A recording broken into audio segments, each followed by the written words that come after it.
Já está gravando? Já. Agora o barulhinho foi. Então, boa noite de novo, para ficar registrado, né? Vou iniciar aqui fazendo uma recapitulação. Nós tivemos 2 aulas até agora, né? Na primeira aula, nós tratamos dos gases ideais e na segunda aula, dos gases reais. Aqui, em gases ideais, a gente viu, né, como as leis empíricas, né, culminaram na equação dos gases ideais, PV igual a nRT. Vimos que ao longo, né, da observação dos resultados dessas leis, né, e na formação dessa equação, existem alguns problemas, no sentido de que as coisas começam a falhar, né? Por exemplo, os volumes calculados começam a se distanciar dos volumes medidos, né? Isso quer dizer que essa equação tem limitações. Na verdade, ela não traz resultados bons quando a temperatura é muito baixa e quando a pressão é muito alta, né? E o nome equação dos gases ideais se deu justamente pelo fato de que alguma coisa que obedecesse perfeitamente essa equação, né, só pode ser alguma coisa ideal, né, que não tenha volume e que não tenha interação. E não existe nenhum estado físico, né, real que tenha essas características, por isso o nome gás ideal, né, a fim de contornar, né, os problemas encontrados com o uso dessa equação aqui, né, foram propostas formas de melhorar os resultados provenientes dessa equação.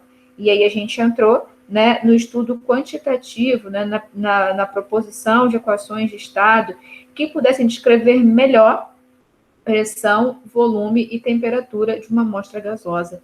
E aí surgiu, né, no estudo dos gases reais, a definição do fator de compressibilidade, a introdução desse fator na equação dos gases ideais, né, fazendo com que ela assuma a forma PV igual a ZnRT, sendo esse Z igual a 1 quando o gás é ideal, maior ou menor do que 1 quando o gás se distancia do comportamento previsto pela equação dos gases ideais. Então, essa foi a primeira forma de tentar melhorar essa descrição quantitativa.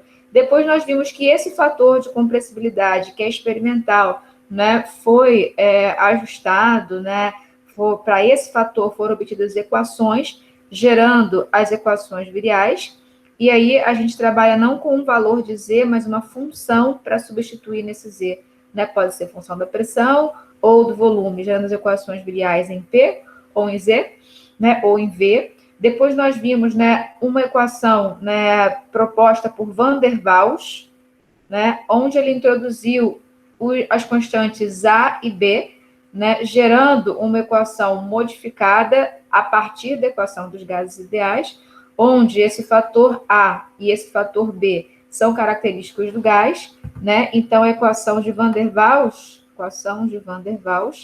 né, ela é uma equação de estado que relaciona pressão, volume e temperatura para uma amostra de gás, que leva em consideração as características do gás.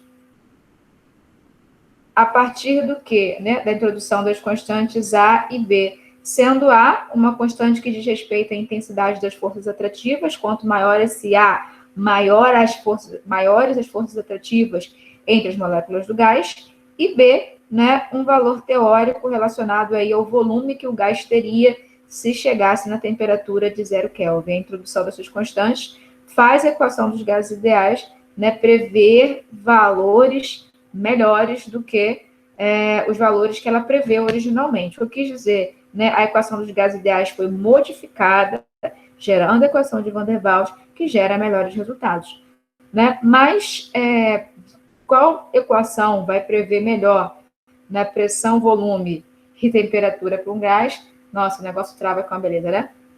Qual equação vai prever melhor? Depende do gás, né, e das condições nas quais ele esteja. Então, não dá para a gente dizer que uma equação é melhor do que a outra. Preciso testar, né, preciso comparar o valor medido com o valor calculado, e aí sim a gente pode dizer que numa certa faixa, né, de temperatura ou pressão, o comportamento do gás pode ser descrito por uma equação ou por outra, né? Nós vimos ainda, né, em gases a questão das misturas gasosas, né? E aí, em relação às misturas gasosas que se comportam idealmente, nós vimos a lei de Dalton, nós vimos o conceito de pressão parcial, nós vimos a lei de AMH, o conceito de volume parcial, né? E vimos também que é possível, né, prever o comportamento de misturas gasosas não ideais através do uso, né, de um fator de compressibilidade obtido para a mistura. Na verdade, a gente não viu isso no encontro síncrono, isso está no material complementar que eu passei para vocês. É possível, né, obter um Z para cada componente e fazer uma ponderação conduzindo, né, a um Z da mistura. E aí, com esse Z da mistura na mão, a gente calcula, né, pressão da mistura, volume do recipiente igual Z da mistura, número de mols da mistura, RT. Notem que é a equação dos gases ideais, PV igual a nRT, corrigida com o fator de compressibilidade e aplicada a uma mistura gasosa. E aí vocês têm exemplos resolvidos, vocês têm videoaulas, vocês têm o material ilustrando, né, a obtenção desse Z da mistura. Uma vez que o Z de um gás puro, né, a gente viu como obter através, né, ou do conhecimento das propriedades do gás, ou do conhecimento de uma equação virial, ou do uso daquela tabelona de Z generalizado, né, onde a gente entra, né, com a temperatura reduzida, com a pressão reduzida, e obtém o Z para o gás, né? Lembrando que temperatura reduzida é a relação entre a temperatura e a temperatura crítica, sendo a temperatura crítica uma propriedade do gás, todo gás tem a sua temperatura crítica, e a pressão crítica, do mesmo modo, P sobre PC, né? Obtendo esses valores de PR e TR, a gente encontra esse X, que é o Z do gás nessas condições, e procede o cálculo com a equação dos gases ideais corrigida, tá? E para saber se a gente está entendendo bem isso, né? Se a gente pegou bem só fazendo exercícios. E aí é com vocês. Na avaliação que eu lancei hoje, né? Foram 3 avaliações diferentes, né? Então, cada um vai fazer uma avaliação. Cada um não, né? Vocês são 13, né? Não vai ser a mesma avaliação para todo mundo, mas são questões, né, no mesmo estilo. E aí vocês vão ter a oportunidade, né, de fazer essas questões, ver aí qual é o grau de dificuldade, me perguntar e aprender, tá? Passemos hoje, então, a terceira aula, que vai dar início, né, ao nosso estudo da termodinâmica, né? Lembrando que a termodinâmica é uma parte da física, né, ou da fisicoquímica, como a gente queira chamar, né, dedicada ao estudo das trocas de energia, né, e das condições de equilíbrio. Né? Todo o processo ocorre mediante uma troca de energia. E todo o processo ocorre até encontrar uma condição de equilíbrio. Tá? Então, nós vamos estudar muita coisa dentro de termodinâmica. Todo o conteúdo de Físico-Química 2, todo o conteúdo de Físico-Química 2 e grande parte do conteúdo da Físico-Química 3, né, são relacionados à termodinâmica. No final da Física 3, a gente vai entrar na cinética química, tá? Então, eu vou pegar o PDF que eu mandei para vocês e a gente vai seguindo por lá, tá? Deixa eu botar aqui o meu lapisinho. Beleza. Então, iniciando o estudo da termodinâmica química, né? Não precisa ficar falando termodinâmica química, né? A gente sabe que o nosso enfoque, né, é na parte da física que nós chamamos de química. Só existe a física. Né? A gente dá outros nomes para poder organizar melhor nossa cabeça, né? Focar mais a nossa atenção naquela parte que seja mais interessante, que faça mais sentido para nós. Mas, né, termodinâmica, de uma maneira geral, né, é a ciência dedicada a estudar as trocas de energia e o equilíbrio. Isso acontece na bioquímica, isso acontece na química, isso acontece na física, isso acontece em tudo. Né? Tudo tende ao equilíbrio, a sociedade tende ao equilíbrio. Né? A gente passou por um período onde era fé, fé, fé e fé. Não tinha ciência, não tinha razão. Agora a gente está num momento onde é razão, razão, razão, razão, ciência, ciência, ciência, ciência, a fé se perdeu. Né? Então, tanto no extremo anterior como no extremo atual, não está bom. A sociedade não está no equilíbrio. Né? Nós tendemos a esse equilíbrio. Tudo tende ao equilíbrio. Na física, na biologia, na sociedade, né? No reino mineral, animal, enfim. né, tudo tende ao equilíbrio. E a termodinâmica, né, é a ciência dedicada a estudar esse equilíbrio. Né, o que acontece em termos de composição, né, para esse sistema quando o equilíbrio é atingido? Né, o que é esse equilíbrio? Né? Então, essa parte do equilíbrio a gente vai ver um pouquinho mais na frente. Vamos estar preocupados agora nesse início a estudar a primeira parte, né, que é a parte relacionada às trocas de energia. Tá? Então, vamos seguir. Termodinâmica química é a área da físico-química dedicada ao estudo da energia envolvida em processos físicos e químicos e das quantidades das fases de substâncias em equilíbrio em processos físicos e químicos, né? Então, aqui na Físico-Química 1, o nosso foco será o equilíbrio químico. Na Físico-Química 2, com o Bruno, ou comigo, ou com o Fábio, ou com o Grilo, não sei quem vai ser período que vem para vocês, né? O nosso foco será o equilíbrio dos processos físicos, tá? A termodinâmica química, termodinâmica apenas daqui para frente, tem como objeto de estudo os sistemas macroscópicos, tais como uma caldeira, uma coluna de destilação, um reator, né? Enfim, né? A nossa abordagem na FISC 1, na FISC 2 e na FISC 3 será uma abordagem macroscópica. Estamos estudando sistemas em nível macroscópico e não em nível molecular, né? Para estudar as coisas em nível molecular, né, é preciso uma outra física, a física quântica, né? Porque as coisas começam a se desviar do comportamento clássico já conhecido pela gente, tá? Mas não é o nosso foco, nada a nível molecular, nada a nível quântico, e sim somente a nível macroscópico. A termodinâmica se fundamenta em 4 leis: a lei zero, a primeira lei, a segunda lei e a terceira lei, né? Antes de anunciarmos essas leis, relembremos os conceitos relacionados às principais formas de energia tratadas pela termodinâmica: a energia térmica, né, conhecida por nós como calor, e a energia mecânica, né, conhecida por nós como trabalho, né? Mas aí, né, eu abri muito esse leque. Na verdade, antes de entrar nisso aqui, eu queria que vocês refletissem comigo a respeito do que é esse termo energia, né? Tem aquela frasezinha pronta, né? Energia é a capacidade de realizar trabalho, né? Mas realizar trabalho, uma ação, uma transformação, isso só é possível se for, né, é possível uma interação com o meio externo. Deixa eu vir aqui no PowerPoint, né? Então, vamos imaginar que eu tenha uma amostra gasosa presa num recipiente de volume variável. Isso daqui é tipo um pistão, né? Aqui dentro eu tenho um gás, né, ocupando um certo volume inicialmente, né, exercendo uma certa pressão inicialmente, né, e vamos imaginar que isso aqui esteja num banho termostático, de modo que a temperatura desse sistema aqui está presa no valor T, né? O que pode acontecer, né? Esse gás, né, tem potencial, de repente, de se expandir se a pressão interna for maior do que a externa, ou esse gás pode se comprimir se a pressão externa for maior do que a interna. Então, imagine que esse gás esteja aqui dentro, né, exercendo uma pressão de 1 atmosfera, e lá fora a pressão é 10, né? A pressão é 10 atms. Qual é a tendência, né? O meio externo trabalhar em cima desse gás, né? Comprimir, e a pressão dele de 1 vai tender a 10. Isso naturalmente.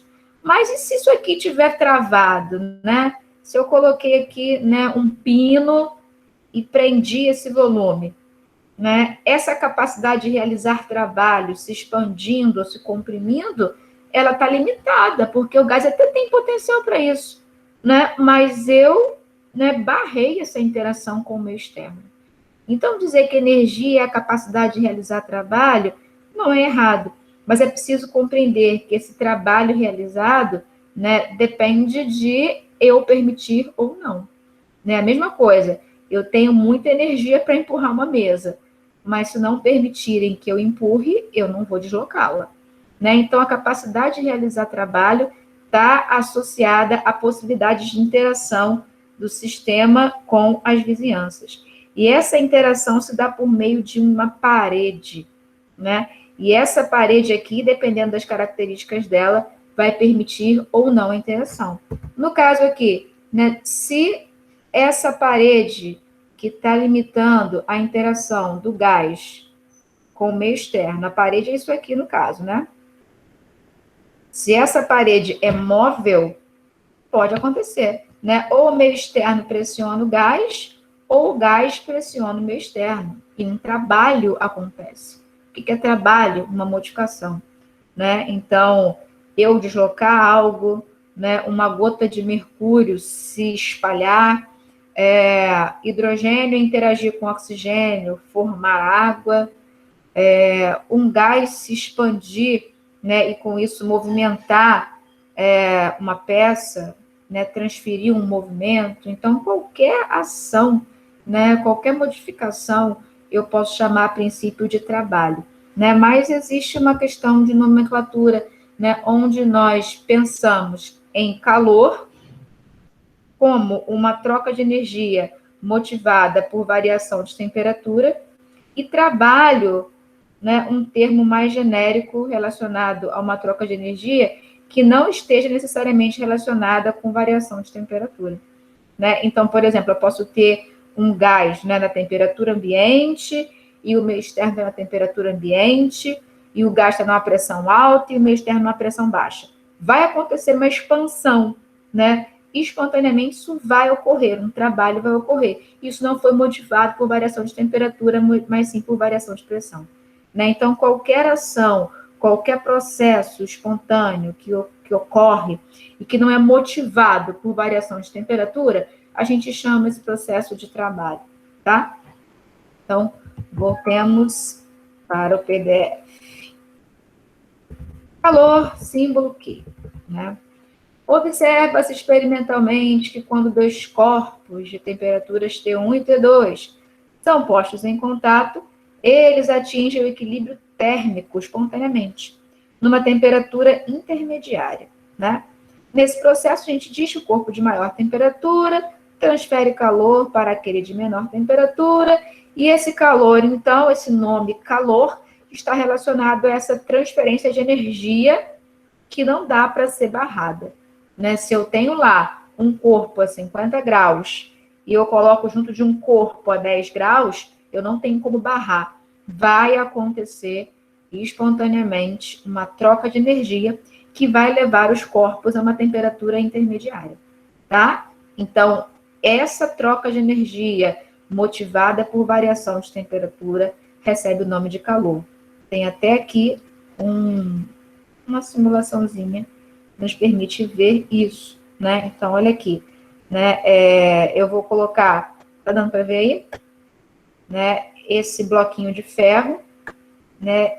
Medir, tem que botar um termômetro para acessar a temperatura dele, e um aqui no tijolo, né? Então, vejam que os dois estão inicialmente na mesma marquinha, né? De temperatura, embaixo do segundo tracinho de baixo para cima. Vou aquecer, né? Olha o foguinho, e a temperatura do ferro subindo. Tá vendo aí?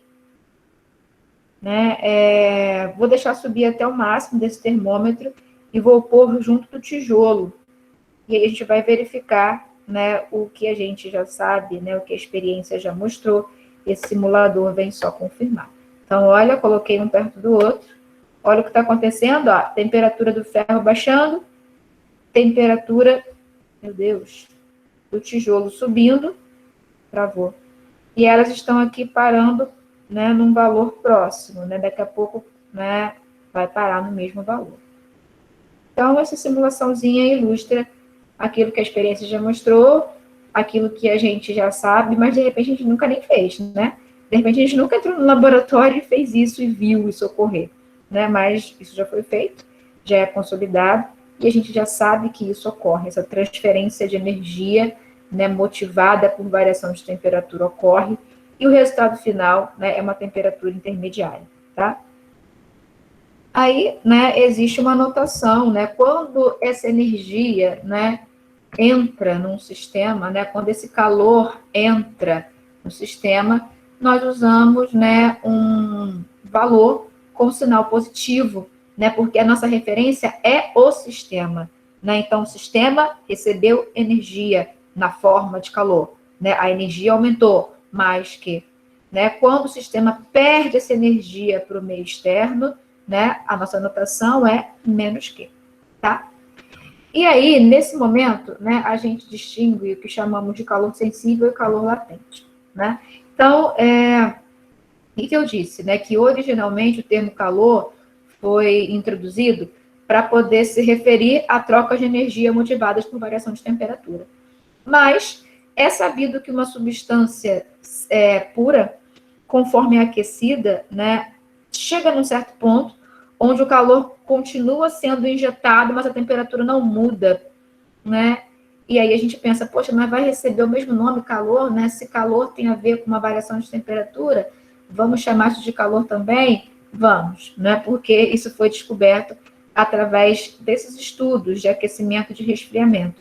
O que eu estou querendo dizer? Né? O termo calor tem a ver com trocas de energia motivadas por variação de temperatura e que provocam variação de temperatura. Né? Então, naquele caso lá, né, o ferro foi aquecido, né, e por estar em temperatura diferente do tijolo, quando foram postos em contato, né, houve uma transferência de energia motivada por variação de temperatura e que provocou variação de temperatura. Né? A esse processo dá-se o nome calor. Essa troca de energia, né, chamada de calor. Mas imaginem que eu tenha, né, uma amostra de água pura, né, exposta aqui à pressão ambiente, e eu esteja injetando calor nessa água. Essa água está inicialmente a 25 graus, né, e conforme eu vou injetando calor, né, eu tenho um termômetro aqui, verificando essa temperatura, conforme eu vou injetando calor, essa temperatura vai subindo. Né, chega uma hora que essa temperatura atinge o valor de 100 graus Celsius, e eu continuo jogando calor, mas a temperatura não muda, né? E aí a gente pensa, poxa, vai chamar calor, não tá mais, né, causando variação de temperatura. Sim, vai chamar calor, né? Porque isso aqui ocorre apenas com as substâncias puras. As substâncias, né, as misturas não apresentam essa característica. Mesmo quando a mudança de fase começa a acontecer, né, ocorre variação de temperatura, só não ocorre para a substância pura.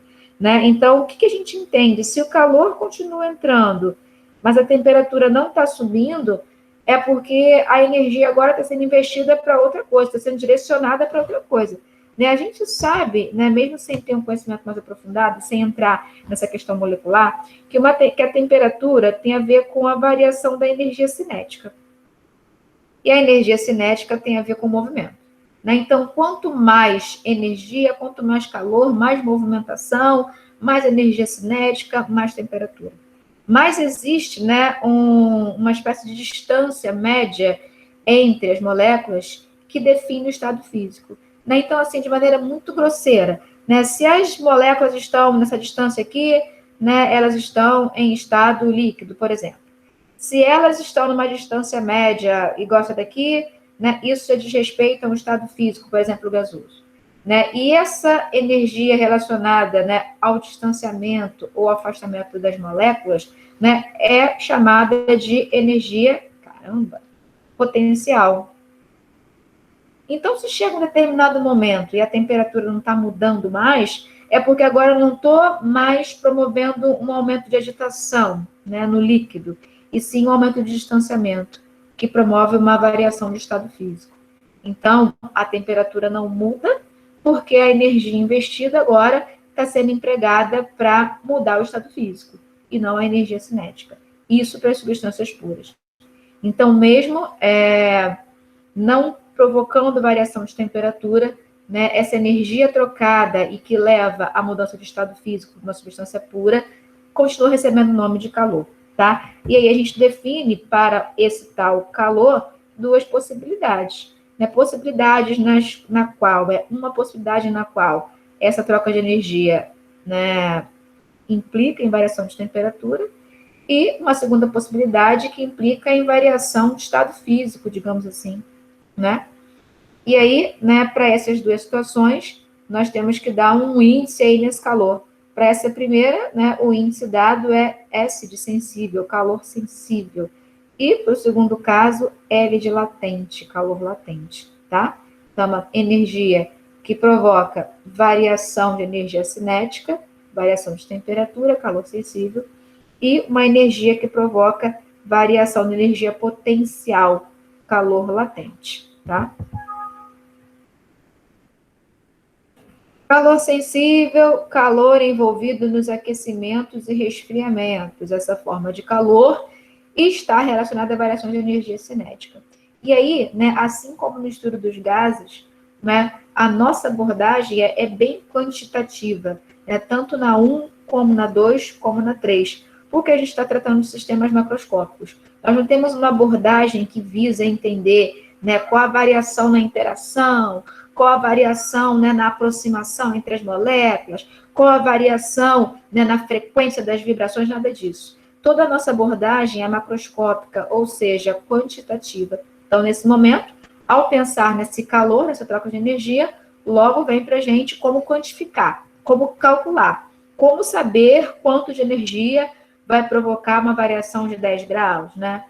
Como saber quanto de energia vai fazer, né, essa massa de 10 gramas de gelo se transformar em 10 gramas de água, né? Então, nesse momento, começa novamente a vir, né, as equações. Nós queremos quantificar, né, esse calor sensível e esse calor latente, né? Então, né, pensando numa pequena quantidade de calor que provoca uma pequena variação de temperatura, nós temos essa relação, né, onde a quantidade de calor tem tudo a ver com a massa e com a variação de temperatura que eu quero imprimir, tá? Então, nesse momento, é importante também ter em mente, né, a questão de função de estado, né, e o que não é função de estado, e sim é uma característica do processo. A quantidade de calor, né, que eu vou colocar ou que eu vou tirar, né, não é uma função de estado, é algo que depende do processo, sou eu que vou definir, né, quanto que eu vou injetar ou quanto eu vou tirar. Né? Agora, isso daqui vai imprimir uma variação de temperatura, né, e a temperatura é algo característico do sistema, né, ele tem lá uma temperatura inicial e uma temperatura final, né, a temperatura é o que se chama de coordenada de estado, né, por exemplo, eu posso ter uma amostra gasosa, né, um estado inicial, né, correspondente a um volume, né, com uma certa temperatura. Isso, né, pode me dar, por meio de uma equação, a pressão, né? Então, eu teria que VI e TI como coordenadas de estado e PI como função de estado, né? E aí, depois, uma certa injeção de calor, né, o sistema pode evoluir para um novo volume, com uma nova temperatura e uma nova pressão, né? VF e TF continuando aqui como minhas coordenadas de estado, que eu estou medindo, e PF é aquilo que eu estou calculando, por exemplo, por meio de uma equação de estado. O que eu quero dizer é que variação de temperatura é variação de função de estado. Variação de pressão também, variação de volume também. Agora, o calor ou o trabalho, não, né? São características do processo, né? Então, quando eu escrevo isso aqui, ó, dQ igual a NCzinho barra DT, eu preciso distinguir entre esses Ds. Às vezes, a gente até usa alguma coisa para diferenciar. Por exemplo, esse D cortado diz respeito a uma pequena quantidade que imprime uma pequena variação. O que eu quero dizer é que esse Dzinho para a temperatura é um delta. Esse Dzinho para o quê? Não é um delta, tá? Então, assim, errado dizer variação de calor. Errado dizer variação de trabalho. Não existe isso, né? É uma diminuta quantidade de calor ou uma diminuta quantidade de trabalho. Ou calor ou trabalho. Não se fala delta Q, né? Variação de calor, tá? É errado dizer isso. As variações são para as propriedades do sistema, né? Para as funções de estado. Então, ao ler isso daqui, tenha em mente, né? Que eu estou aqui representando uma pequena quantidade de calor que impõe uma pequena variação de temperatura, tá? Essa relação aqui diz que essa quantidade, obviamente, depende da quantidade que eu esteja aquecendo ou resfriando, depende da quantidade da variação, do tamanho da variação que eu quero imprimir, e tem esse bendito C barra aqui, né, chamado de capacidade calorífica molar. Né, vamos dar uma olhada na unidade desse C barra, e aí nós vamos entender o que ele representa, né? Se dQ igual a NC barra dt, né, eu vou isolar esse C barra para a gente saber o que ele representa. Nós temos que C barra é igual a dQ sobre N dt, né? Calor, né, troca de energia. Energia costumeiramente expressa aí como em joules, né? Esse N, né, expresso em mol, porque é o número de mols. E esse dt expresso, por exemplo, em graus Celsius. Né? Quando eu pego um número e substituo em dq, quando eu pego um número e substituo em n, quando eu pego um número e substituo em dt, eu fico com uma resposta em joules por mol por grau Celsius.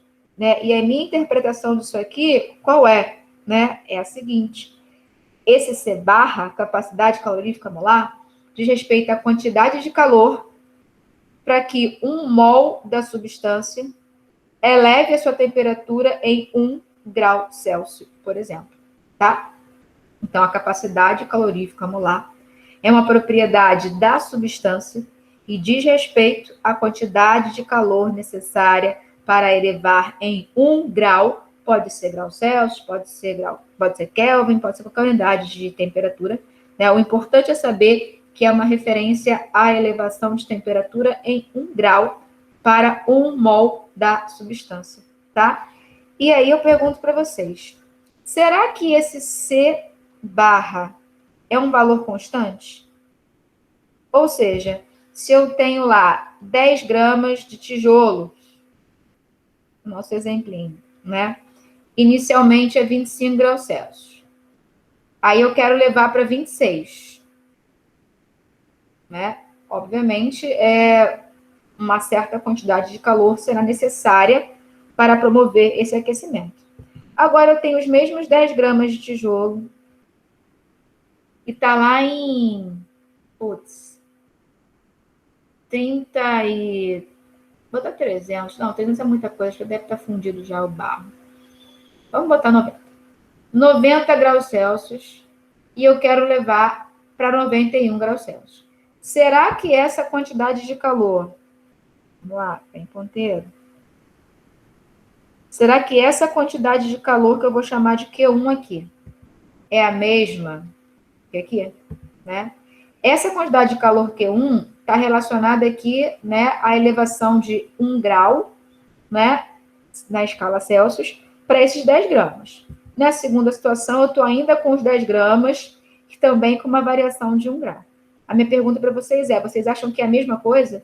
A quantidade de calor para levar de 25 para 26, será que é igual que a quantidade necessária para levar de 90 a 91? O que vocês acham? 25 para 26.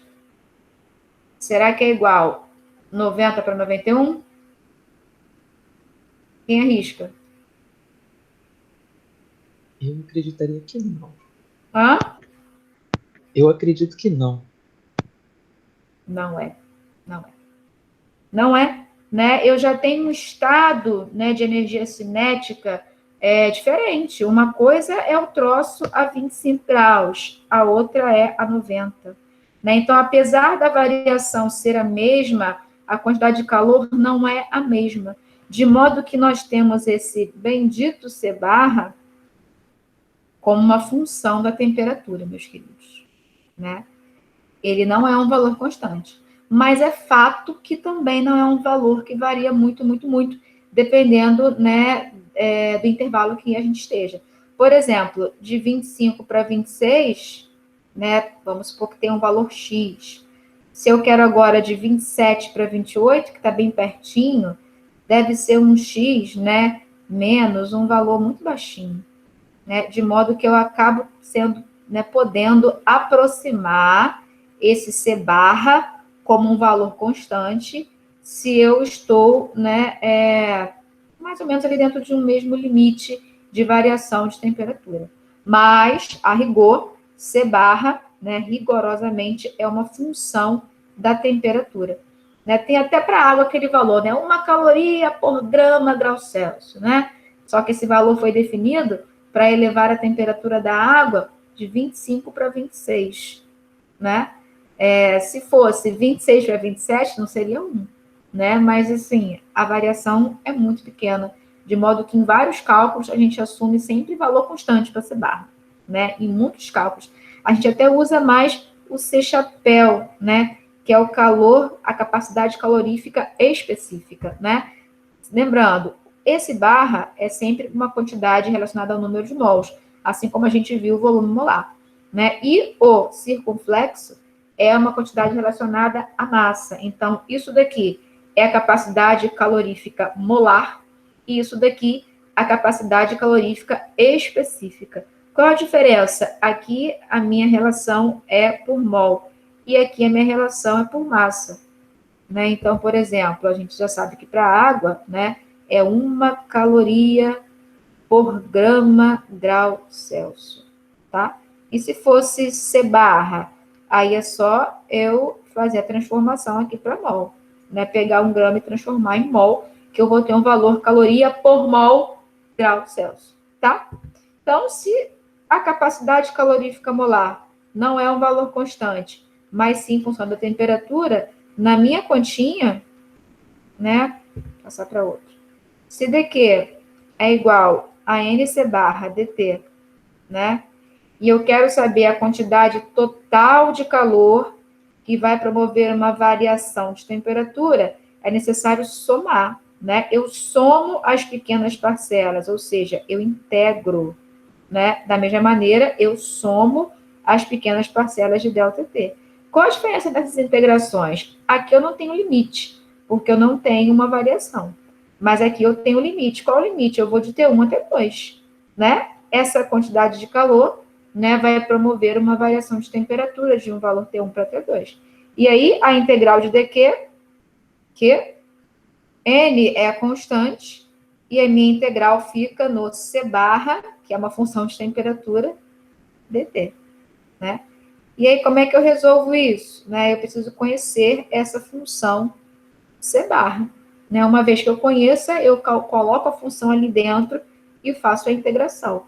Né? Se o enunciado disser que eu posso admitir como constante, mole, porque aí eu fico com isso daqui, ó.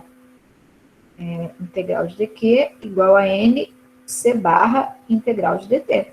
Se o C barra puder ser admitido como constante, fica bem facinho. NC delta T, ou o famoso NC delta T, tá? Para o calor sensível.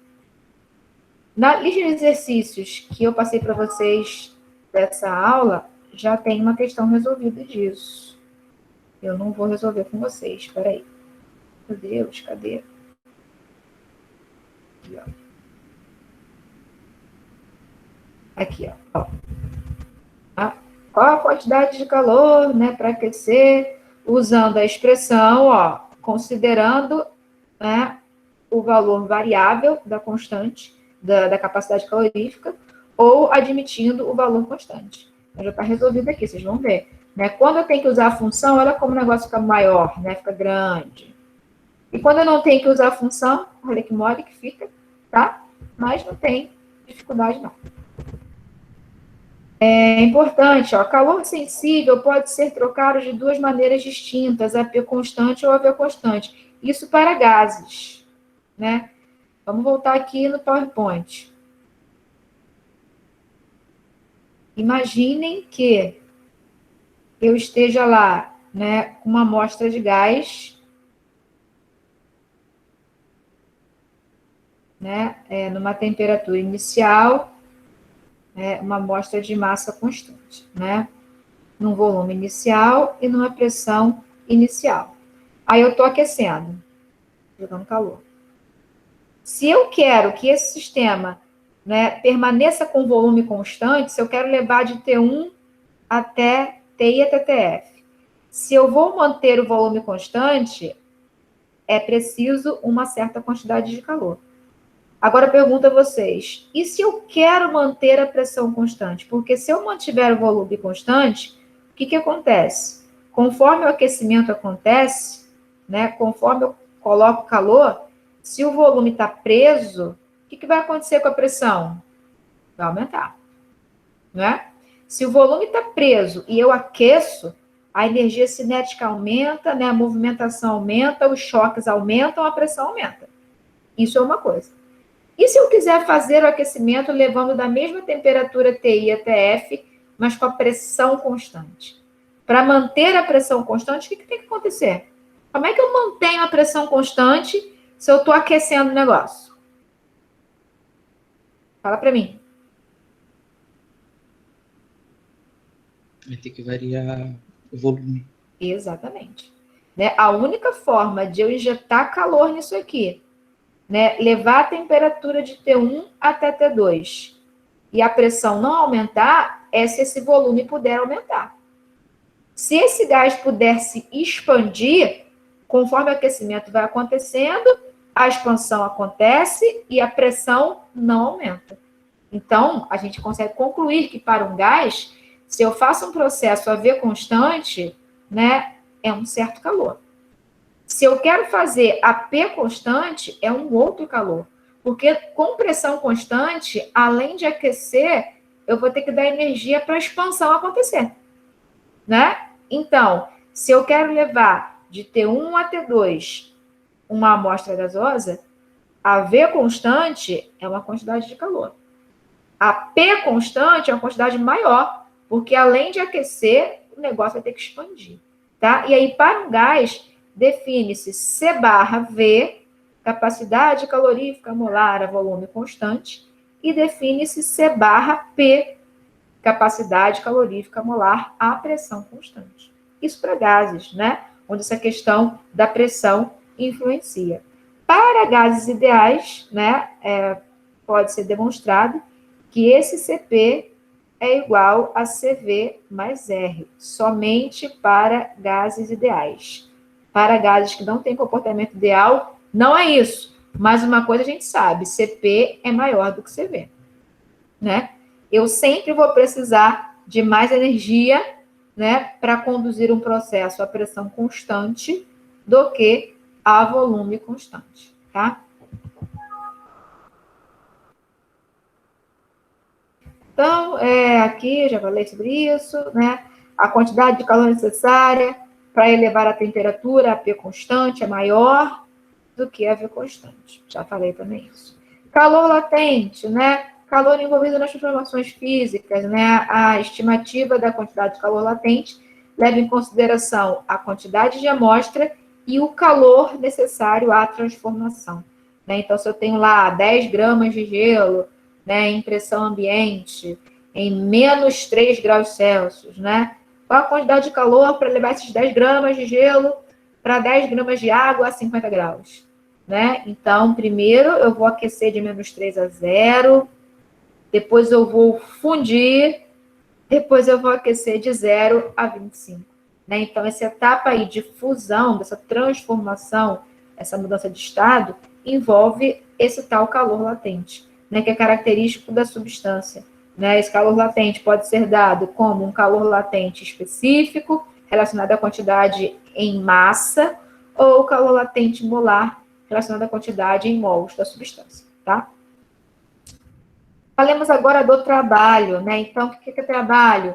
É um termo genérico para qualquer troca de energia que provoca uma transformação, obviamente, sem a necessidade de estar relacionada a uma variação de temperatura, tá? Então, empurrar alguma coisa, um gás se expandir, né? Reagentes entrarem em contato, se transformarem em produto, né? Uma carga sair, né? Um elétron sair de um pedaço de zinco em direção a um pedaço de cobre por meio de um condutor, né? Então, tudo isso são processos espontâneos, né? Que, obviamente, envolvem troca de energia, que não são motivados por variação de temperatura. Então, isso tudo recebe nome de trabalho. Então, tem trabalho disso, trabalho daquilo outro, porque tudo recebe nome de trabalho, né? Menos a troca de energia motivada por variação de temperatura, que recebe o nome de calor, tá? Trabalho é uma forma de energia relacionada ao movimento contra uma força externa. Quando um sistema é comprimido, então aqui a gente está tratando de compressão e de expansão, né, porque o nosso foco ainda está nos gases. Né? Então, o primeiro trabalho, o trabalho que a gente vai focar no momento, é o trabalho relacionado à expansão e à compressão de uma amostra gasosa. Então, peraí, deixa eu descruzar minha perna. Eita, deixa eu ver se saí do foco aqui. Ai.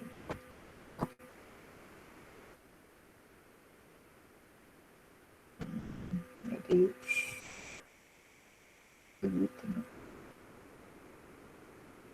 1-0 para o computador.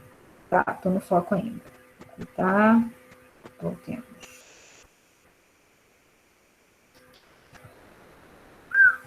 Né? Então, o nosso foco ainda é os gases, né? E, obviamente, a gente sempre pensa numa amostra gasosa, né? Confinada num volume, né? Uma massa de gás, um número de mols de gás, né? E aí, dependendo da variação, né? Da diferença entre a pressão interna e a pressão externa, vai haver um deslocamento, né? Espontaneamente. Então, um deslocamento contra uma força externa, né, recebe o nome de trabalho, né, uma troca de energia que leva a um processo, né, e essa troca de energia é chamada de trabalho. A gente não convencionou que quando o calor entra, nós usamos o sinal positivo, porque a nossa referência é o sistema, né? O sistema recebeu mais que para ele. O sistema perdeu menos que para ele. Da mesma forma, vamos convencionar para trabalho. Né? Se o sistema recebeu, o sistema foi comprimido, ele recebeu. Então, mais W para ele. Se o sistema se expandiu, se foi ele que trabalhou contra o meio externo, ele perdeu energia. Então, para ele, menos W. Isso é importante porque alguns livros usam uma notação diferente. Né? Mas, no final das contas, dá tudo a mesma coisa. As equações, né? Às vezes uma tem sinal positivo, uma negativo, mas a nossa referência, porque a referência muda, mas o resultado é sempre o mesmo. O que eu quero destacar é que eu uso uma referência única. Se para calor, quando entra, é positivo, para trabalho, quando entra, é positivo. O que significa entrar trabalho, gente? Significa que o meio externo trabalhou contra o meio. Né? Então, se, né, a pressão externa atuou sobre o trabalho, ele recebeu energia. Para ele, é mais W. Se, né, contrariamente, o sistema foi contra o meio externo e perdeu, para ele, menos W. Tá? Então, a minha referência é a mesma em termos de sinal. A minha convenção de sinais é a mesma. Tá? Tá aí. Caramba. E agora?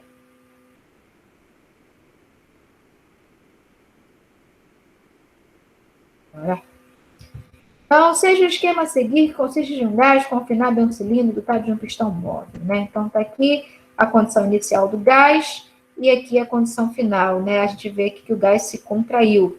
O meio externo, a pressão externa, certamente é maior do que a pressão interna. Nesse processo, aconteceu uma variação de volume, né? Isso aqui é um cilindro, então, a área de um cilindro, né? O volume do cilindro é a área da base vezes a altura, A vezes L. Né, se essa área da base não muda, o volume só muda porque pode acontecer uma variação em L. Então, dV igual a AdL. Né? Mas a gente sabe que pressão, né, é uma grandeza definida como a razão da força pela área, de forma que a gente pode escrever a área como força sobre pressão. Substituindo isso lá no dV, que a gente tinha escrito, né, a gente chega nessa relação aqui. É sabido que força vezes deslocamento é o tal trabalho de deslocamento. Se esse termo aqui está igual a um outro termo, e esse termo à direita diz respeito a um trabalho, esse aqui diz respeito a um trabalho também.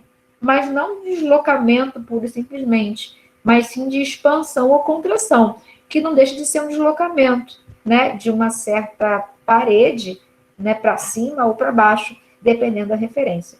Né? O que eu quero dizer é que essa quantidade P dV corresponde, né, é uma outra expressão para o trabalho de deslocamento, mas agora mais apropriada para uma amostra gasosa, que promove o deslocamento por meio de expansão ou contração, né? E aí, né, a gente bota um menos na frente desse PDV e eu já vou explicar por quê. Né? Se dW é igual a PDV, conforme acabamos de ver ali, né, o que eu tenho? Se esse volume aumenta, esse dV é positivo. Se o dV é positivo, é porque o gás foi contra o meio externo. Se ele foi contra, ele perdeu. Né? E para isso ficar expresso nessa equação, é necessário que haja um menos aqui na frente. Tá? Se o dV é negativo, se o gás se comprime, se é o meio externo que trabalha, ele ganha. Né? E se a expressão está dessa forma, quando eu pego esse negativo do dV e multiplico por esse menos, eu chego num positivo no dW. Tá? Então, esse menos foi colocado aqui nessa expressão para que fizesse sentido, né, em relação a essa convenção que a gente definiu. Tá? Toda vez que acontece expansão, dV positivo, ocorre perda de energia na forma de trabalho. Toda vez que acontece contração, né, eu tenho menos vezes menos mais, e aí acontece ganho de energia na forma de trabalho. Então, ó, trocando em miúdos, até agora nós temos DQ, né, sensível e latente, em relação ao sensível, considerando os gases, volume constante ou pressão constante. E agora, para o trabalho, nós temos por hora essa expressão, menos PDV. Onde essa pressão, que pressão é? A pressão externa, né?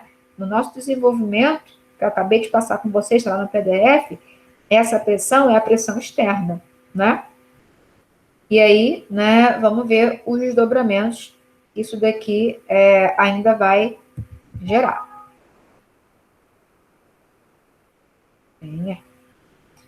A unidade SI para o trabalho é o Joule, definida como 1 pascal metro cúbico, né? Se eu tenho dW como menos PDV, né, unidade SI para a pressão pascal, unidade SI para o volume metros cúbicos. Então, né, juntando a unidade SI da pressão com a unidade SI do volume, a gente chega numa unidade SI para a energia Joule, né? Para o calor, originalmente pensou-se numa unidade chamada caloria, mas depois foi visto que existe relação entre as coisas, né? Agora, interessante, pode-se realizar trabalho de duas formas diferentes, reversível ou irreversivelmente. Né? O que esse termo reversível quer dizer? Né? Que vai e volta, reversível, vai e volta, quando chove não molha, aquela coisa lenta, vai, mas não vai, quase não dá diferença. Irreversível, vai e foi e acabou, tá? Aí eu pergunto para vocês, né? Vamos no PowerPoint. Eu tenho aqui o nosso gás, né? O recipiente pode mudar de volume. O coitado do gás está lá a 1 atmosfera. E o meio externo está em 1,03 atmosfera. Olha que maravilha. Né? Existe uma variação de pressão, né? E motivado por essa variação de pressão, o gás vai realizar um trabalho, né? Ou ele vai sofrer a ação do meio externo, ou ele vai agir sobre o meio externo. Ok, isso é uma situação. Agora, imagine uma outra situação, né? O gás está lá em 1 atmosfera e o meio externo está a 100, mano. Tem diferença isso aqui, gente? Fala para mim. Aqui existe diferença de pressão. Existe. E aqui existe? Sim ou não? Gente, não me deixa mal frente às câmeras. Tem ou não tem, gente? Aqui tem diferença de pressão. Pequenina, mas tem. E aqui tem muito grande. né? Isso define o que a gente chama de processo reversível e processo irreversível. Quando a diferença, né, de pressão é praticamente inexistente, a gente chama, né, de processo reversível. Vai até acontecer, né, uma ação do meio externo sobre o gás, mas isso vai ser tão, né, desprezível, né, momentaneamente essa pressão vai abaixar e a do gás vai aumentar, né, de modo que vai ficar tudo muito próximo ali, praticamente não vai se ver diferença, né, então a gente chama isso de processo reversível. E nesse caso, irreversível, né? Não tem como. Depois que o meio externo atuar, não tem como, né, o negócio voltar. Né? Essa pressão que inicialmente está a 1 vai chegar em 100 ponto final. Ela não vai retornar para 1, é impossível isso ocorrer. Agora aqui, como a diferença é pequena, até pode haver, né, um retorno, né, momentâneo, pontual, tá? Então, entenderam essa questão de reversível e irreversível? Né? Em se tratando do processo de expansão e compressão relacionado a uma amostra gasosa, né, dependendo da variação entre as pressões, que é o que motiva o processo, né, o processo pode se dar reversivelmente ou irreversivelmente. Nesse primeiro caso, vou mudar a cor, a pressão externa, que é o que importa para o cálculo do trabalho, é aproximadamente igual à pressão interna. Isso vai ter uma implicação lá na formulinha para o cálculo do trabalho. Nesse segundo caso, a pressão externa é totalmente diferente da pressão interna. E isso vai ter uma implicação na formulinha para o cálculo do trabalho, tá? Voltemos ao PDF. Ai, pai. É um trabalho reversível, trabalho realizado lentamente, de modo que as coordenadas de estado do sistema são modificadas discretamente. É aquele caso. Está em um ATM, vai a 1,01, depois de 1,02, 1,03, né, praticamente não muda ao longo do processo. Né? A pressão externa é aproximadamente a interna, como eu falei, e isso implica aqui, ó. Se a formulinha para o trabalho é menos pressão externa dV, num caso reversível, essa pressão externa se confunde com a interna. E no que isso aqui implica, gente? Né? A pressão interna é função do volume. Eu fico com uma integral mais complicadinha, né? Porque eu tenho a integral de uma função do volume dV. E aí, dependendo da equação de estado que eu use, essa função do volume pode ser mais simples ou mais complicada. Né? Se eu puder admitir comportamento ideal, qual é a expressão da pressão? nRT sobre V. Né? É isso que eu vou substituir aqui. E se eu for trabalhar com uma outra equação de estado? Outra expressão para substituir a pressão. Tá? Agora, quando o processo é irreversível, fica bem mais fácil, ó, porque a pressão externa não tem nada a ver com o volume, é o valor dela, né? Sai da integral, a integral fica em dV, né? Transformando a equação para um formato bem fácil, né? Menos pressão externa, ΔV, tá? E tem diferença. Se a gente olhar para as equações, pô, tem diferença, né? Se eu for de VI a VF reversivelmente, é uma quantidade de energia na forma de trabalho. Se eu for do mesmo VI a VF irreversivelmente, é uma outra quantidade de energia. Eu costumo usar o seguinte exemplo, né? Empurra uma mesa pesada, né, ali bem lentamente. Você vai sentir uma certa fadiga. Empurra ela de uma vez só. A gente sente menos fadiga. Né? Então, assim, essa analogia simples, né, levando em consideração o nosso sentimento diante da ação, né, confirma essa questão do processo reversível e irreversível, tá? A gente pode verificar isso também quantitativamente, fazendo a conta, e até mesmo graficamente, né? Então, vamos dar uma olhada aqui graficamente. Não está no nosso PDF, eu vou fazer aqui no PowerPoint.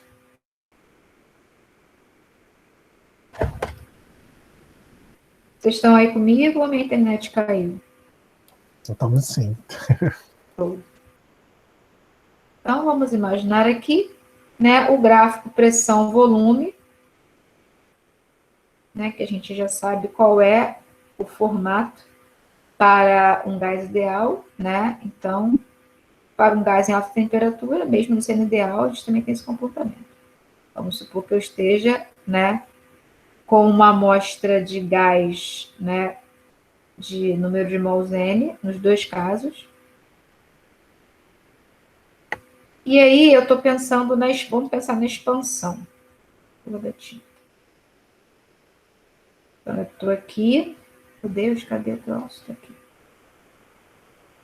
Eu estou aqui em V1 e vou para V2. Né? Em V1, eu tenho uma pressão P1. Em V2, eu tenho uma pressão P2. Eu estou indo do estado 1 ao estado 2, pensando numa expansão. P1, P2.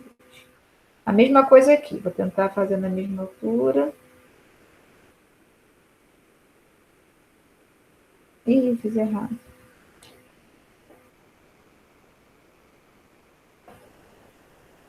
P1, P2, V1, V2. Vamos imaginar que eu esteja indo de maneira reversível, nesse caso, e aqui de maneira irreversível. Como é que eu marco isso no gráfico? Né? O trabalho reversível é igual a menos integral de PDV de V1 a V2.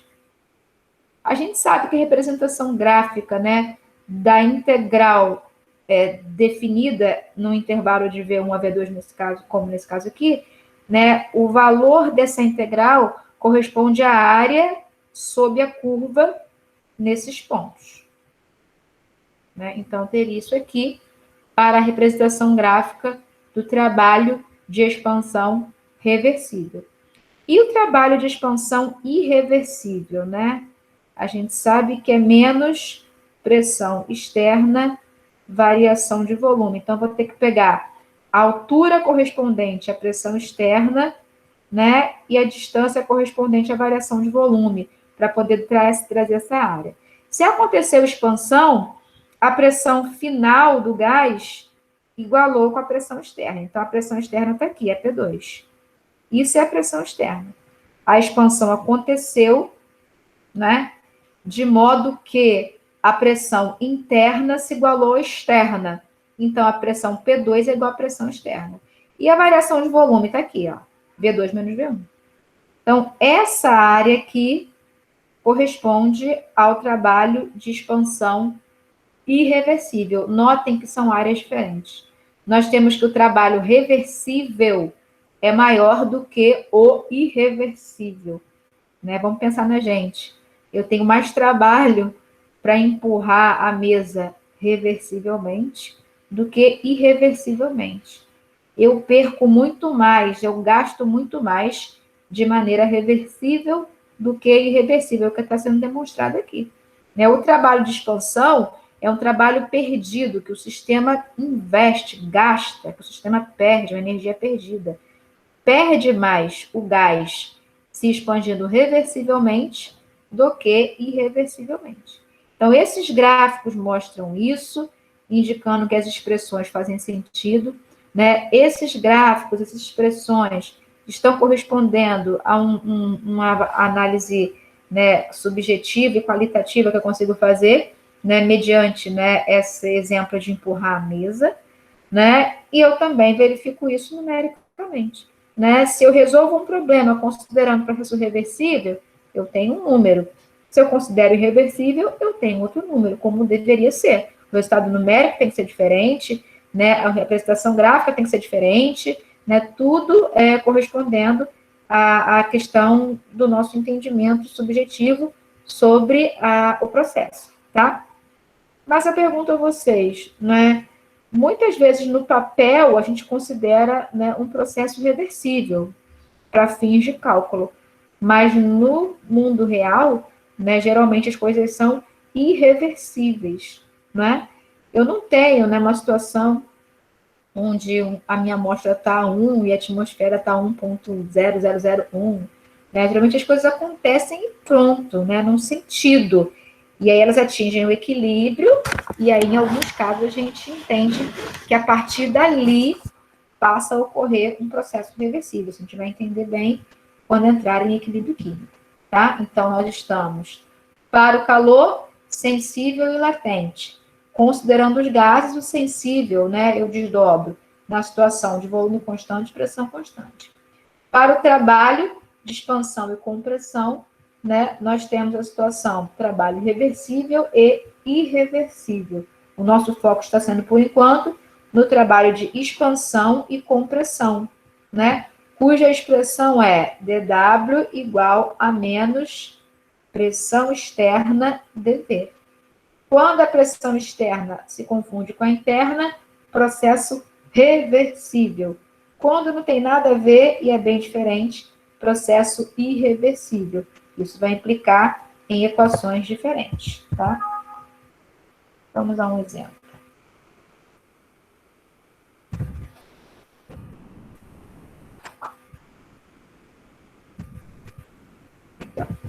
Um mol de gás ideal realiza uma expansão isotérmica a 25 graus, em que sua pressão passa de 1 bar para 0,1 bar. Determine o calor e o trabalho envolvidos no processo, admitindo-se expansão quase estática, ou seja, reversível. Letra B, expansão contra pressão externa constante e igual à pressão final do gás. Então, quando vocês virem esse termo quase estático, representa processo reversível. E quando é feita, né, uma referência ao valor da pressão externa, é porque é para a gente considerar, né, que o processo é irreversível. Letra C, determine o calor e o trabalho envolvidos no processo inverso. Então, não dá para a gente fazer ainda toda essa questão, porque essa aqui envolve a primeira lei que ainda não vimos, né? Mas dá para a gente fazer a letra A e a letra B, tá? Na letra A e na letra B, é só o cálculo do trabalho de expansão isotérmica, considerando o processo reversível e irreversível. Então, vamos lá. 1 para 0,1, 25 graus.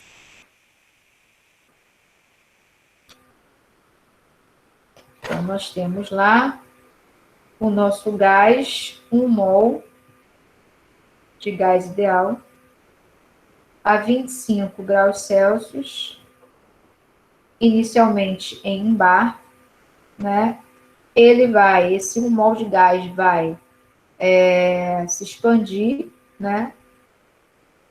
Eu continuo com 1 mol de gás ideal, é dito que o processo é isotérmico, se expandir até a pressão atingir 1 bar, né?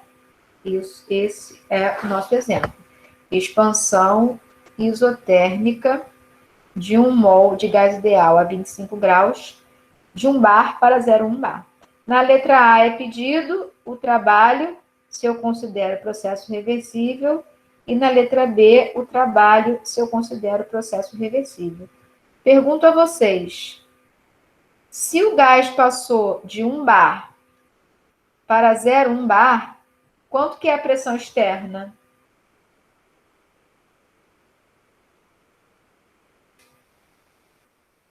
Estou com sono, gente. Tem alguém comigo aí? Meu Deus. Fala, gente. Tem sim, professor. Gente, resiste, que eu estou resistindo, eu estou morrendo de sono. Mas eu estou aqui com vocês.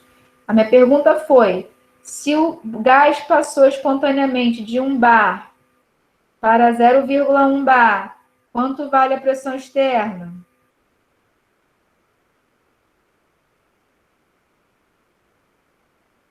Fala, povo. 0,1, né? Era 1 bar. Se espontaneamente foi para 0,1, foi porque houve, né, um trabalho do gás contra o meio externo, né, visando o equilíbrio de pressão. Então, o gás se expandiu, né, até que a pressão se igualasse com a pressão externa. Então, a pressão externa é 0,1 bar. Pergunto a vocês, essa diferença de pressão de 10, né? A pressão externa é 10 vezes menor. Né? Será que conduz a um processo reversível ou irreversível? Na real, né, o gás está 1 atm, a pressão externa 0,1. Ele vai ficar de lenga-lenga? Reversivelmente? Não vai. Né? Esse é um processo irreversível, onde ele vai se expandir, vai atingir o 0,1 e ponto final. Não vai voltar a ser um ATM de maneira alguma. Então, na real, né, o que vai acontecer é a letra B, processo irreversível. Mas, né, a questão pede para a gente considerar uma situação hipotética, onde o processo se dê de maneira reversível. Com qual objetivo? Que a gente compare a situação reversível com a irreversível. Então, vamos lá para a letra A. dW reversível é igual menos pressão interna dV. Né? Por que interna? Porque a externa eu estou assumindo que se confunde com a interna, o que justificaria um processo reversível. Né? Então, se é um mol de gás ideal, esse P é nRT sobre V. Né? Então, dW reversível é igual a menos nRT sobre V dV. Né? Seguindo, dW reversível é igual menos nRT 1 sobre V dV. Só separei aqui porque a massa não muda, R é constante e o processo é isotérmico. Então, nRT, nesse caso aqui, né, vão produzir uma constante. Agora, o que eu vou fazer? Para saber o trabalho,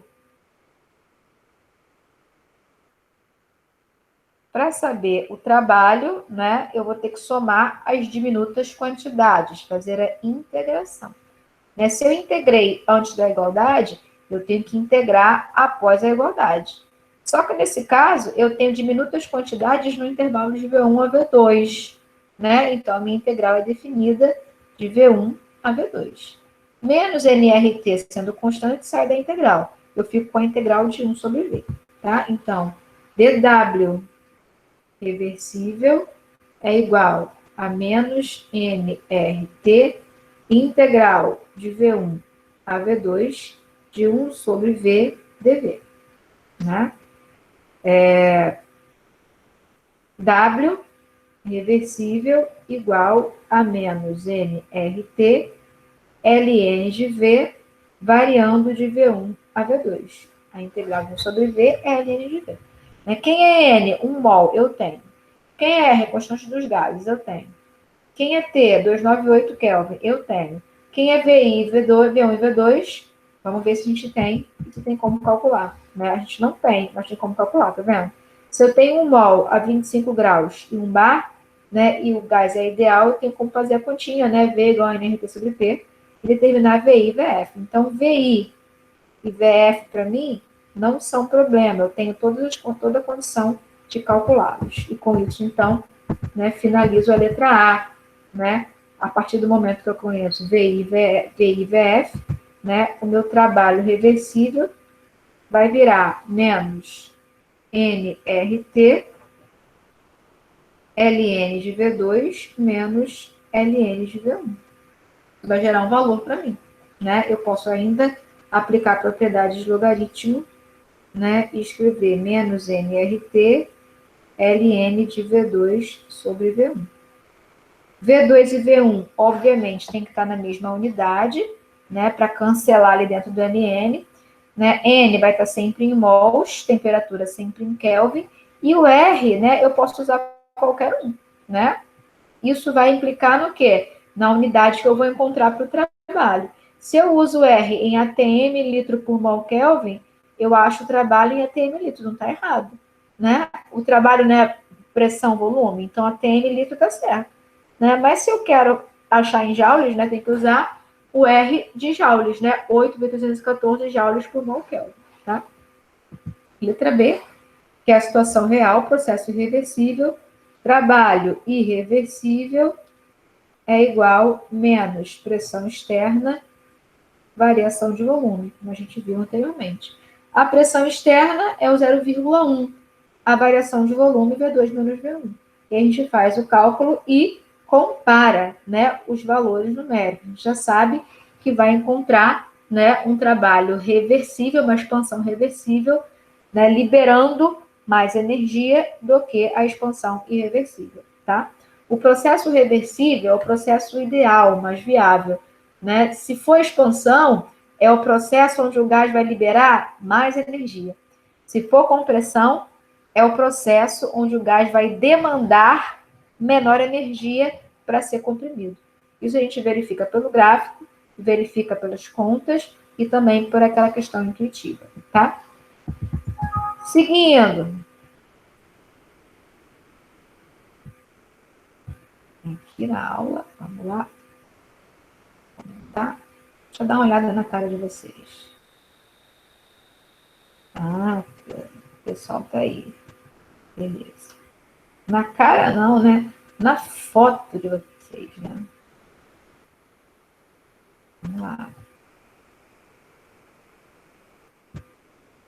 Definições da termodinâmica. Aí vocês vão ler. Sistema, paredes, vizinhanças, transformação termodinâmica, coordenadas de estado, função de estado. Vocês vão ter que ler. Né? Primeira lei. Né? Hoje sabe-se que todas as formas de energia são interconversíveis entre si, de modo que a energia não pode ser criada nem destruída, mas somente transformada. Isso daí está todo mundo careca de saber, né? Isso hoje, porque não era assim. Né? Acreditava-se que calor era uma coisa e trabalho era outra coisa. Né? Na época, o trabalho estava muito preso a essa questão do trabalho de deslocamento. Né? Um peso que eu elevo do chão ou que eu levo em direção ao chão. Esse deslocamento, né? Tem a ver com uma energia trocada, chamada de trabalho. E um aquecimento tem a ver com a energia trocada, chamada de calor. Né? A princípio, achava-se que eram coisas diferentes. Mas, pelo experimento de Joule, né, foi possível ver que uma coisa se converte na outra. Então, na verdade, a energia não é uma coisa, né, particular, e sim algo único, que se manifesta de formas diferentes, né? E aí, vamos olhar aqui essa figurinha, né? Deixa eu aumentar um pouquinho.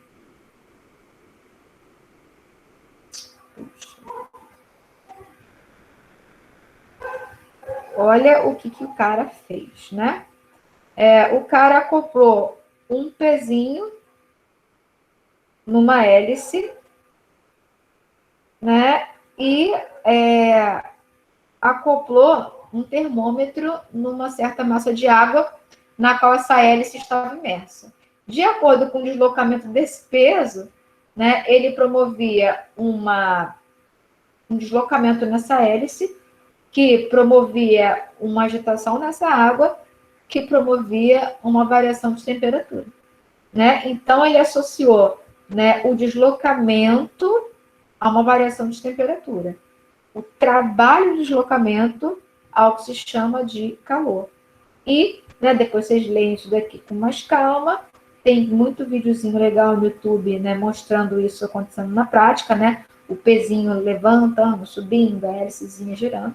Né? O fato é que ele conseguiu, né, mostrar com isso que existe relação entre caloria, que era algo pensado apenas para o calor, e joules, que era algo pensado apenas para o trabalho.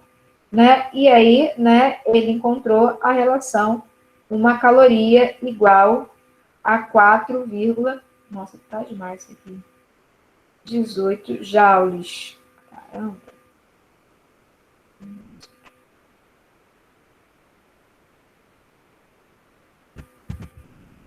Cadê? Eu falo isso aqui. Não tá aqui. Peraí. Enfim, né, é possível, né? Com a variação de temperatura e conhecendo a massa de água, né, eu tenho que Q é igual a MC ΔT, a gente já sabe disso, né?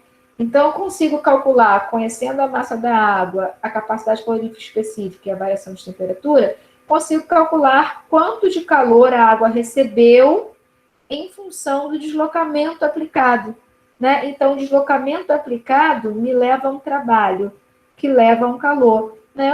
O encontrado foi essa relação, que uma caloria corresponde a 4,18 joules.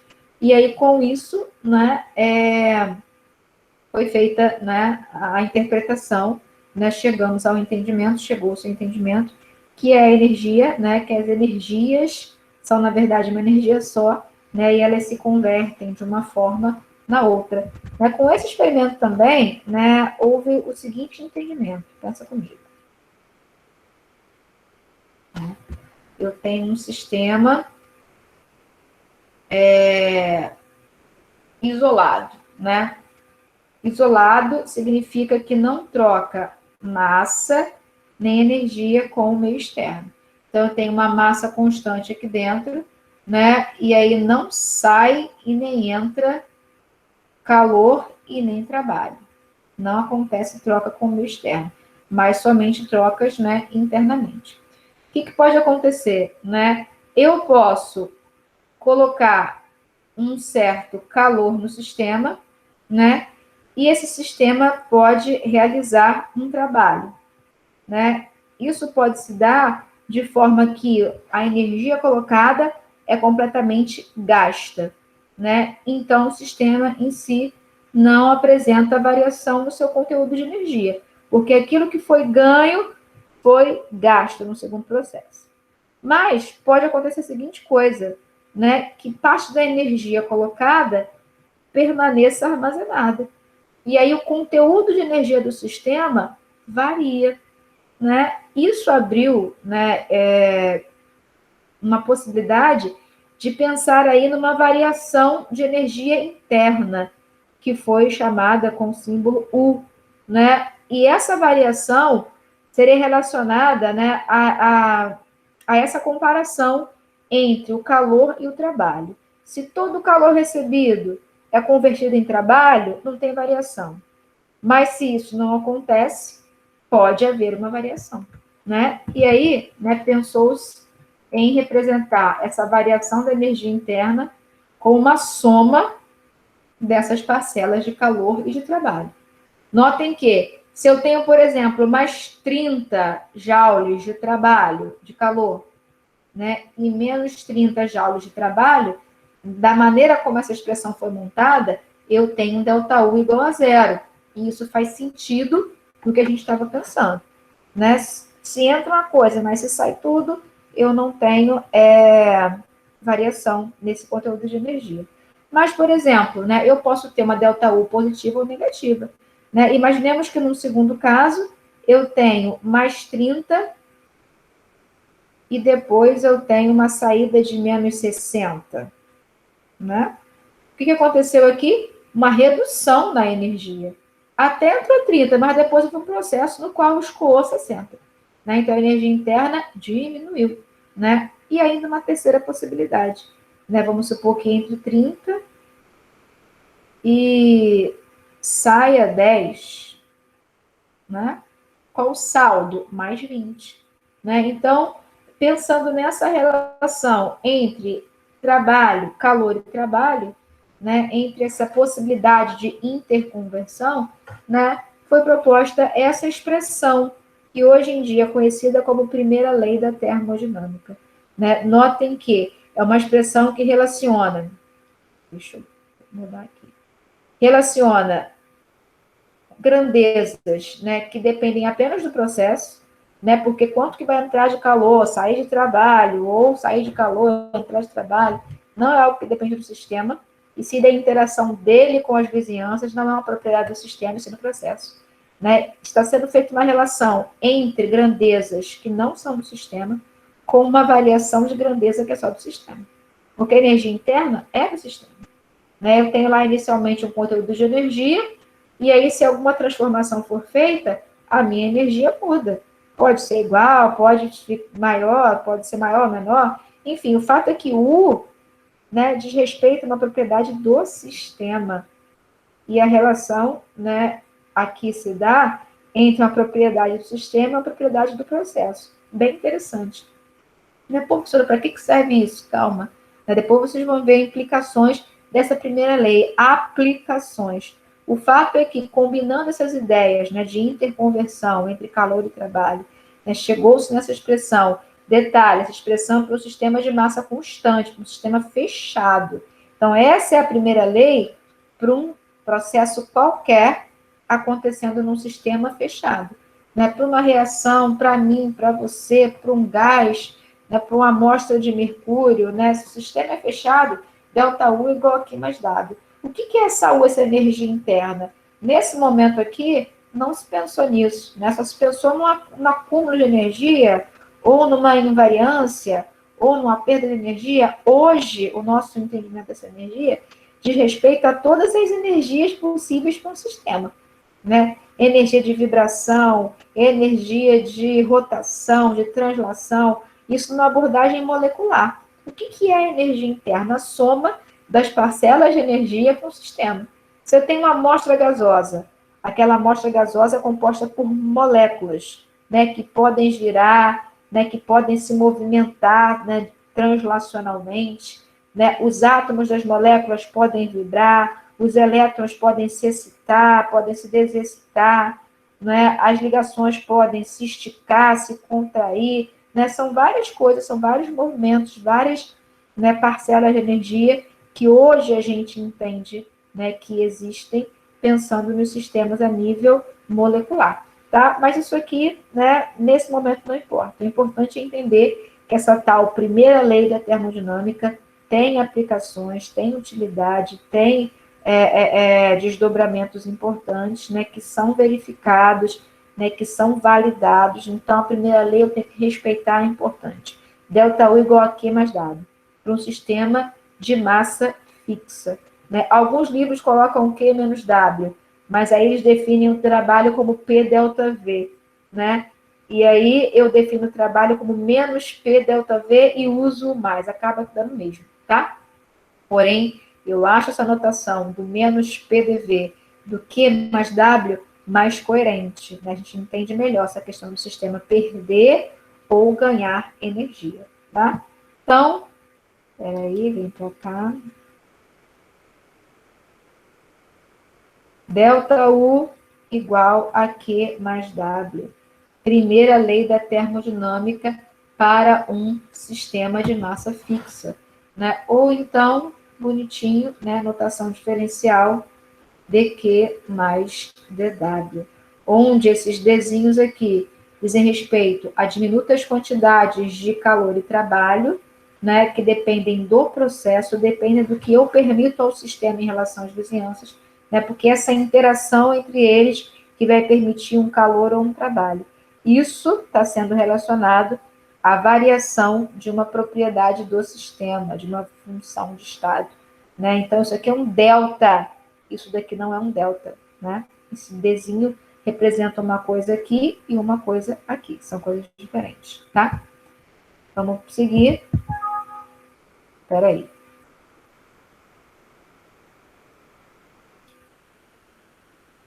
Então, tem opções para esse DU ser zero, né? Se o sistema é isolado, não tem como ter dQ e nem dW, então DU igual a zero. Mas, né, se o sistema não é isolado, de modo que ele recebe, que ele perde, que ele pode interagir, outra forma de DU ser zero é se dQ for igual a dW, né, ou guardados os sinais aqui, segundo a minha anotação. Tá? Então, tem aquele lance, né, da natureza, né? Não, isso não. Que a energia não pode ser criada nem destruída, mas só transformada, justamente por conta disso aqui. Né? Quando acontece a transformação de uma energia na outra, né, não tem variação nenhuma na energia interna. Né? É outra forma de entender, né, de enunciar, né, de desdobrar essa primeira lei. Tá? Na natureza nada se cria, né? Porque tudo se transforma. Então, veja aqui, a variação não existe, nada se cria, né? Não muda nada, né? Só existe uma transformação, tá? Então, é outra forma de entender. Né? DU igual a dQ mais dW, primeira lei, sistema fechado, massa constante. Né? Eu tenho aqui, né, o balanço entre essas parcelas. Elas podem se anular, gerando du igual a zero, né? Ou eu posso ter du igual a zero se não tem possibilidade de trocar calor e nem trabalho com o sistema isolado. Então, para o sistema isolado, né, que não pode trocar nada, não tem como variar nada. du igual a zero. Né? Porém, du também pode ser zero para um sistema que não é isolado, se toda a energia que entra sai, né? Se existe uma interconversão total entre as formas de energia, tá?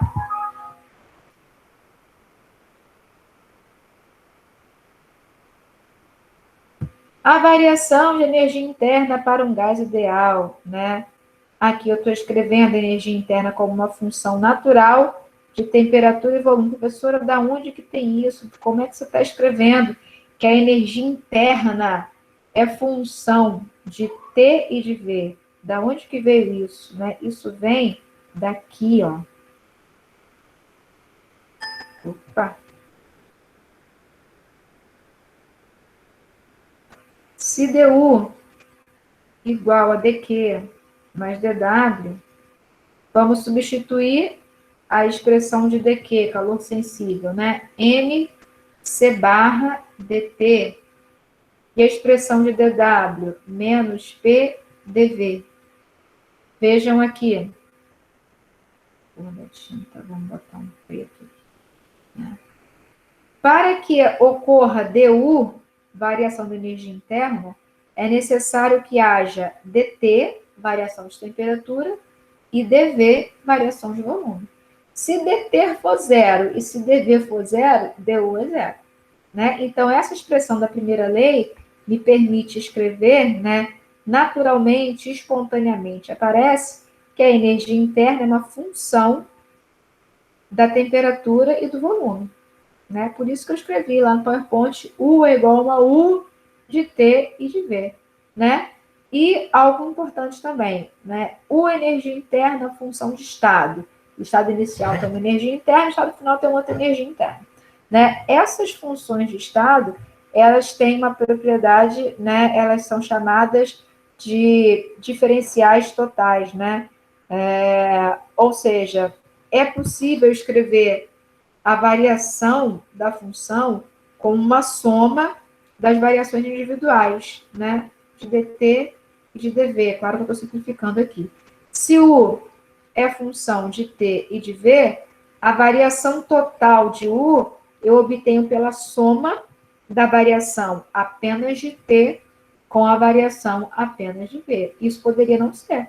Né? Eu poderia muito bem, né? Vario apenas a temperatura, tem um valor de ΔU. Vario apenas o volume, tem um outro valor de ΔU. Soma as duas variações, encontro um valor X. Aí eu faço as duas variações conjuntamente, encontro um valor Y. Poderia, né? Mas não é o que acontece. Né? As funções de estado são funções de diferencial exata. A soma das variações corresponde à soma da variação total. Isso é muito maneiro, né? Isso facilita muito, né? Eu posso escrever, né, a variação da função como uma função das variações individuais, tá? Poderia não ser, concorda comigo? Quem me garante, né? Pode muito bem ser uma coisa variar a temperatura e volume juntos, né? Isso pode ser diferente de variar um e depois variar o outro. Isso poderia ser diferente, mas não é. As funções de estado não se comportam assim. Elas se comportam, como eu acabei de dizer, a variação total, né, sempre corresponde à soma das variações promovidas individualmente. É uma característica das funções de estado, tá? E isso implica no quê? Vamos lá. Implica no fato que isso, meu Deus, travado. Por favor. Isso implica no fato, né, de que eu posso escrever aquilo que eu acabei de dizer para vocês, ó, du né, como uma soma de dt e de dv, levando em consideração, claro, né, as variações parciais, ó, a variação de U apenas com a temperatura, variação de U apenas com o volume, né? Aí eu pergunto a vocês, né, essa expressão aqui é genérica? Claro, professora, em nenhum momento isso foi particularizado a gás, a líquido, a sólido, a nada. Né? Qualquer sistema fechado, a gente entende que tem uma energia interna e que a variação vai se dar pela soma, né, do que for trocado como calor e como trabalho. Ok. Né? Matematicamente, eu gero uma equação onde a energia interna é função da temperatura e do volume. Ok, isso para qualquer coisa. Mas se eu penso num gás ideal, né? Um gás ideal, né, tem aquela característica doida, né? Não tem volume e não tem interação. Então, para o gás ideal, em termos de energia, tanto faz o volume está pequeno ou o volume está grande, né? Porque o volume, ele implica no quê? Na aproximação ou no distanciamento das moléculas. Mas para um gás ideal, não tem interação, né? Então, comprimindo ou expandindo, isso não vai fazer a diferença na energia interna, né? De modo que para um gás ideal, eu chego numa equação aproximada, ideal, idealizada com esse formato, onde a energia interna varia apenas com a temperatura. Tinha que variar com alguma coisa, né? Senão a gente estaria perdido, né? Então, se o volume não importa, né? Não aproxima, até aproxima ou afasta, mas não faz diferença porque não tem interação, né? A energia interna não pode ser função do volume, só pode ser função da temperatura, né? E aí, eu chego nessa expressão aqui para a variação da energia interna de um gás ideal. Professora, dQ mais dW, continua. Né? Para um gás ideal, dU igual a dQ mais dW. Para essa lâmpada, para esse computador, para você e para mim.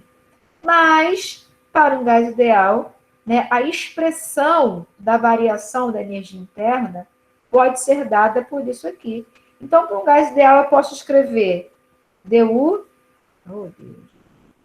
igual a dQ mais dW, claro que eu posso escrever, mas eu posso escrever também dU igual a NC barra V dt, onde o produto de NC barra V eu posso escrever como um C maiúsculo V, tá? Esse C barra, capacidade calorífica molar, e esse C maiúsculo, capacidade térmica. Qual a unidade da capacidade térmica? Energia por grau, né? Então, a questão da massa aí vai para o espaço. Né? A energia para promover a elevação de um grau, independente da massa, mas sim considerando o conjunto como um todo, tá? Então, olha só. Primeira lei para o gás ideal, como para qualquer outra coisa. ΔU para um gás ideal. Unindo essas coisas aqui, a gente pode chegar em vários resultados. Né? Para um gás ideal, então eu tenho que dQ mais dW igual a CV dt. E isso daqui, para um gás ideal, me permite calcular um montão de coisa. Né? Se o processo é adiabático, ó, dQ igual a zero, né? Eu vou ter uma implicação. Se o processo é isocórico, então dV igual a zero, e aí dW igual a zero, eu tenho implicação. Então, várias contas eu posso fazer a partir disso aqui. Várias análises, vários cálculos, tá? E aí, finaliza, né? Finalizei. Vamos olhar aqui exercícios. Tá aqui já. Já pode fazer agora a letra C, né? Peraí, determine o calor, né? Isso aí, na letra. Ó, na letra A, trabalho, letra B, trabalho. Fizemos letra C, calor e trabalho em processo inverso. Vamos pensar primeiro no processo direto, depois a gente vai para o inverso, né? Para determinar o calor, nesse número 2, como é que a gente vai fazer, né? Eu já tinha feito o trabalho, né? A gente já tinha feito o trabalho. Já tínhamos feito o cálculo do trabalho na letra A e na letra B. Então, tenho lá, né, a massa de gás, parece que foi uma expansão isotérmica, né? Não lembro agora direito. O fato é que se essa massa de gás pode ser considerada como um gás ideal, em temperatura constante, o que acontece com a energia interna? Não muda, né? Para um gás ideal, apenas a temperatura implica na energia interna. Se ela não varia, dU igual a zero. E aí eu consigo, com o cálculo do trabalho, determinar o calor, né? Então, se dU igual a zero para esse gás ideal com temperatura constante, sendo dU dQ mais dW, né? Eu tenho que dQ mais dW é igual a zero. Então, o dQ, que é o que eu quero determinar, é igual a menos dW, sendo que dW a gente calculou na letra A e na letra B, tá? Então, assim, né, a partir da primeira lei e da expressão de ΔO para o gás ideal, a gente, com o cálculo do trabalho, consegue chegar no calor, tá?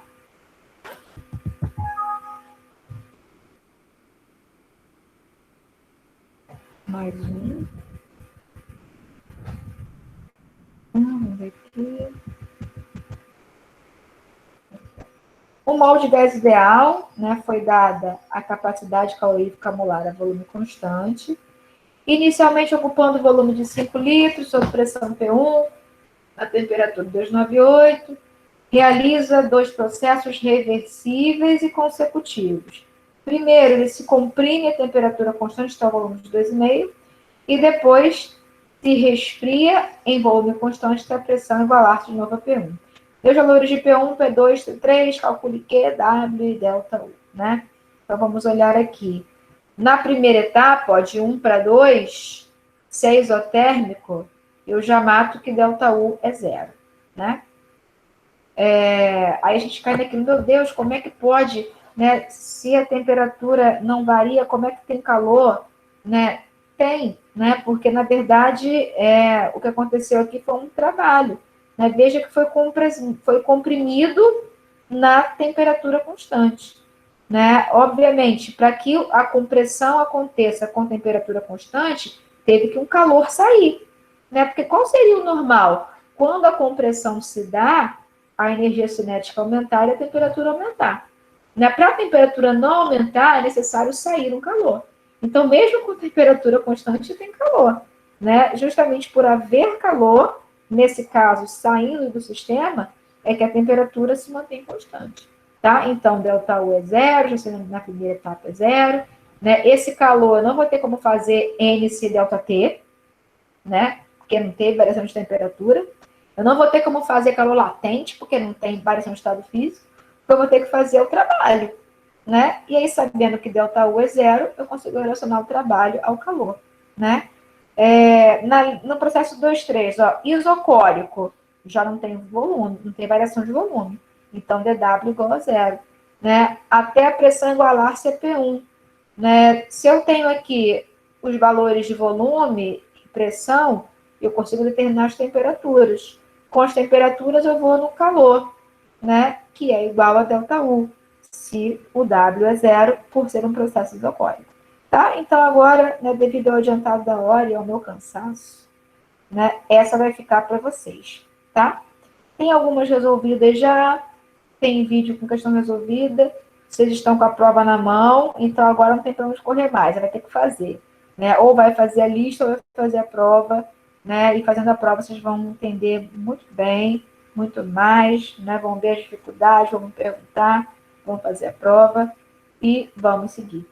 Tá, gente? Vou parar a apresentação, vou encerrar, tá? Espero que tenham entendido. Vou disponibilizar a gravação, apesar dos micos, já tem a videoaula e vamos que vamos, ok? Ok. Obrigada por terem ficado comigo até agora. Quantos estão comigo? 7. Né? Então, valeu, gente. Beijão, fique com Deus. Estou aqui. Tamo junto. Valeu, professora, obrigado. Agora o negócio é organizar tudo isso na cabeça. Mas se parar para pensar, não foi tanta coisa. A gente viu calor, trabalho, reversível, volume constante, pressão constante. Agora, realmente, é mãos à obra, né? Porque só fazendo os problemas que a gente vê, né? Como junta tudo, no que eu vou pensar. Mas isso, a forma de pensar, tipo, a visualização em cima do problema e saber qual é a expressão correta que você vai utilizar para cada caso. É isso aí. Acho que é mais isso. Fazer os desenhos ajuda muito, né? Fazer os esquemas, botar os dados, porque no fundo, não tem muita fórmula para usar. É pouca coisa que descreve tudo quanto é processo, né? Então, o problema da termodinâmica é isso. Você tem poucas fórmulas, você não tem um protocolo para você sempre seguir aquela maneira de resolver. Então, eu preciso conseguir problematizar e raciocinar para usar os dados e as expressões que tem. Tá bom? Tá bom. Fique com Deus. Tchau, tchau. Obrigado. Tchau, tchau. Tchau, professora. Beijo. Tchau, tchau. Tchau, professor. Tchau.